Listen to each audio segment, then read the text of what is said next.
প্রিয় দেশবাসী, আমরা সবাই জানি ছাত্র নাগরিকদের অংশগ্রহণে যে আমাদের সফল গণঅভ্যুত্থানটি হয়েছে সেটির পরপরই বাংলাদেশ পুলিশ সদস্যরা তাদের কর্মস্থল থেকে নিজেদেরকে প্রত্যাহার করে নিয়েছে। আজকে কিছুক্ষণ আগে আমি দেখতে পেলাম যে তারা 11টি দফা দাবি দিয়েছে, অর্থাৎ তারা যদি কর্মস্থলে ফিরতে চায় তাহলে 11টি দফা দাবি পূরণ করতে হবে। আমি প্রথম দফা দাবিটি আপনাদেরকে পড়ে শোনাচ্ছি। তারা বলতে চেয়েছেন যে পুলিশকে সংস্কার করে দলীয় প্রভাব মুক্ত জনগণের কল্যাণে নিয়োজিত করতে হবে। দেখুন, খুব আমরা যেই পুলিশকে আমরা দেখতে চাই দলীয় প্রভাব মুক্ত থেকে কাজ করার জন্য পুলিশকে সংস্কার করতে হবে, এটি তাদের প্রথম দফায় এই দাবিটি রেখেছে। এবং এই দাবির সংস্কারের যে জায়গাটি, এটি সম্পূরক একটি জায়গা তারা যুক্ত করেছে।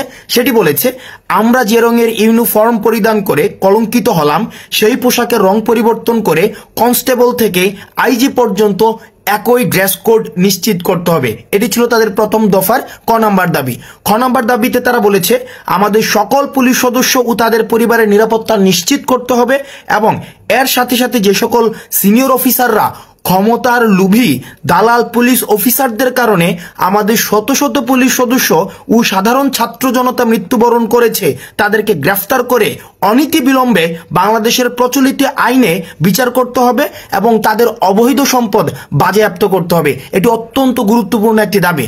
দেখুন এখানে কি বলেছে, এখানে তারা স্বীকার করে নিয়েছে, এখানে অর্থাৎ বাংলাদেশ পুলিশে অবৈধ ক্ষমতালোভী ব্যক্তি স্বার্থ হাসিলের জন্য অন্যান্য পুলিশ সদস্যকে তারা ব্যবহার করেছে এবং পুলিশ সদস্যরাই এখন দাবি করেছে যেসব পুলিশ সদস্য তাদেরকে ব্যবহার করে ক্ষমতার লোভে তাদেরকে ব্যবহার করেছে তাদেরকে বিচার করতে হবে এবং যেই ছাত্রদেরকে নির্যাতন করেছে যেসব পুলিশ সদস্যরা তাদের প্রমোশনের জন্য অথবা দলীয় লেজুর বৃত্তি মেনটেন করার জন্য তাদের কিন্তু তারা বিচার চেয়েছে।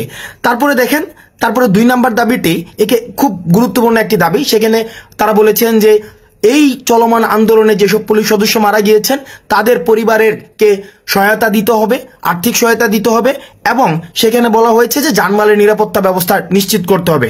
এবং খ নাম্বার যে দাবিটি, খ নাম্বার দাবিটি আমি ব্যক্তিগতভাবে মনে করি খুবই প্রাসঙ্গিক। 2 খতে সেখানে বলেছেন যে আন্তর্জাতিক শ্রম আইন অনুযায়ী সেখানে 8 ঘন্টা কর্মঘণ্টা নিশ্চিত করতে হবে।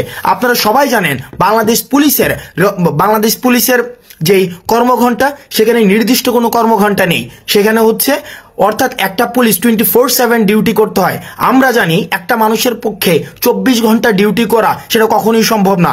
আমরা যে এই কিছুদিন অর্থাৎ আমাদেরকে থানা হেফাজতে আমাদেরকে দৌড়াদৌড়ি করতে হয়েছে, সেখানে আমরা দেখেছি একটা পুলিশ কতটা অমানবিক জীবনযাপন করে একটা পুলিশের জীবন। তাদের নির্দিষ্ট কোনো কর্মঘণ্টা নেই, 16 ঘন্টা 20 ঘন্টা 24 ঘন্টা ক্ষেত্র বিশেষে 2 দিন 3 দিন পর্যন্ত তাদেরকে ডিউটি করতে হয়।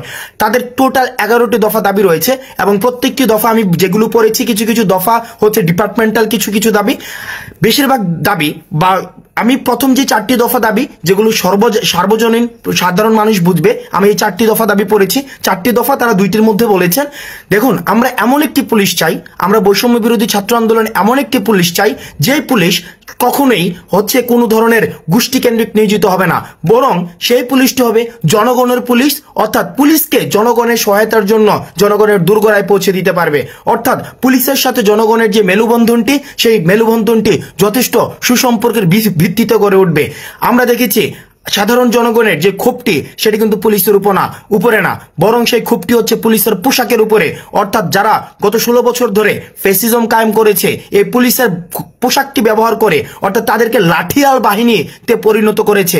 আমরা দেখেছি ছাত্রদেরকে দমন করার জন্য, সুশীল নাগরিকদেরকে দমন করার জন্য, যারাই নীতিগত সংস্কারের কথা বলেছেন তাদেরকে দমন করার জন্য পুলিশকে সবসময় লাঠিয়াল বাহিনী হিসেবে তারা ব্যবহার করেছে ক্ষমতালোভীরা। সুতরাং আমরা পুলিশের যে দাবিগুলো জানিয়েছে এই দাবিগুলোর প্রতি বৈষম্য বিরোধী ছাত্র আন্দোলনের একজন সমন্বয়ক হিসেবে আমি ব্যক্তিগতভাবে, এটি কোনো আমাদের হচ্ছে আনুষ্ঠানিক বৈষম্য বিরোধী ছাত্র আন্দোলনের কোনো বক্তব্য নয়, আমি ব্যক্তিগতভাবে এই যে 4টি দাবি সেগুলিকে অত্যন্ত বা 11টি যে দাবি সেগুলিকে অত্যন্ত যুগোপযোগী মনে করছি এবং পুলিশকে জনগণের দোরগোড়ায় পৌঁছে দিতে এবং পুলিশের যে ভাবমূর্তি ক্ষুণ্ণ হয়েছে সেই ভাবমূর্তিকে আবার সেটাকে ফিরিয়ে আনতে, পুনর্গঠন করতে আমি বিশ্বাস করি এই যে দাবিগুলো সেগুলি প্রাসঙ্গিক। এবং আমরা বলতে চাই ছাত্র নাগরিকের অংশগ্রহণে যে অন্তর্বর্তীকালীন সরকার গঠিত হতে যাচ্ছে, আমরা বিশ্বাস করতে চাই সে অন্তর্বর্তীকালীন সরকার এই 11 দফা দাবিকে অবশ্যই আমলে নেবে।